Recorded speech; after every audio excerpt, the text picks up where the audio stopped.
加热的温度和速度和压力，它们三者得协调。速度不能过快，压力不能过小，温度不能过低，都叫它们在适中的位置上。现在温度达到了所需的温度，绿灯灭了，红灯亮了，我们可以进行焊接了。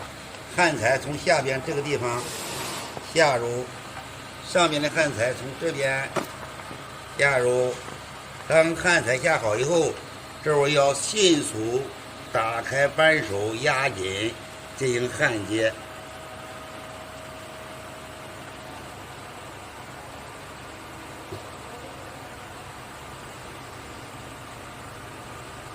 也可以机子走动，机器可以走动。你不让机器走动，固定机器焊材可以走动，这样都行。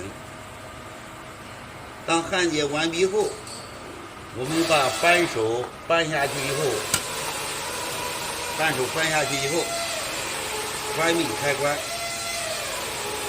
把转钮拧到0度就行了。